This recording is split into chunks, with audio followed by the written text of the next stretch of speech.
Which preachers and teachers do you most admire, and why is that?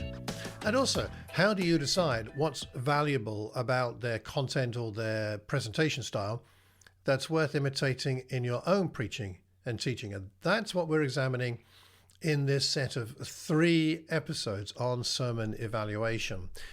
Hello, I'm Malcolm, by the way, and this is teaching tip number 386, part 2 of this current series on reviewing sermons. Today we're talking about highlighting excellence. Now, recently my friend Bruce preached for us in Watford, and his lesson had a lot of really good, admirable qualities.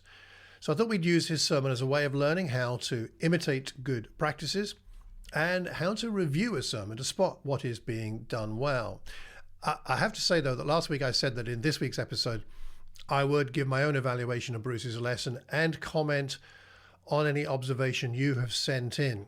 And thanks, Karen, for being in touch already. However, on reflection, I realized I wasn't giving enough time for you, my viewers, to watch and think about Bruce's sermon and process that and then send in your own feedback. So therefore, this week, I'm going to slide in an extra episode in between the two and offer you one method of evaluating lessons that you might find useful when you are watching or listening to somebody else preach or teach. And then next week, we'll go on to the specifics of what Bruce did so well. And there is a lot to talk about there.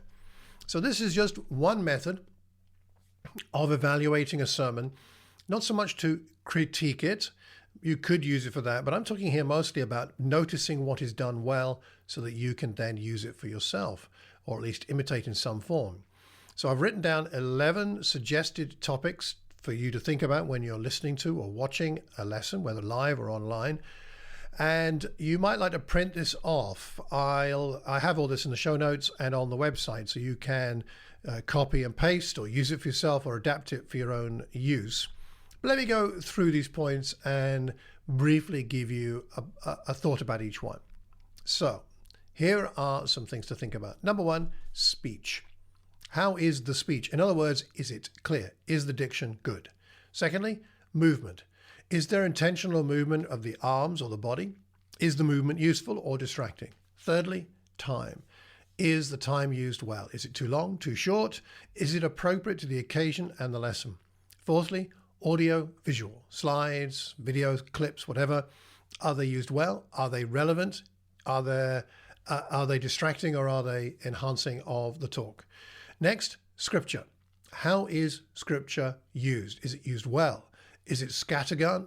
Lots of different scriptures, but it's hard to see how they all connect. Or is there a thread if there's more than one scripture? How are the scriptures used?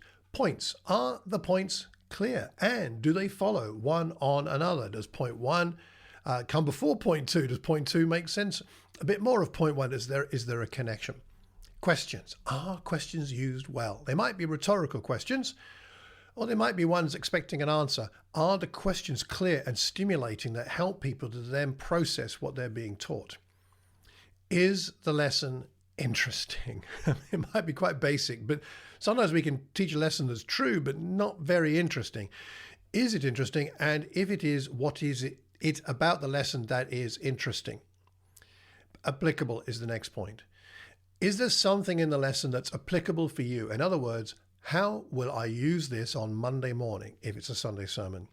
Is it applicable? What is it about it that means that it is applicable? Is it helpful? Closely allied to the point about applicability, but is it helpful to you? Something that you think, oh, this, I'm really glad I've learned this and I can use this. Is it helpful?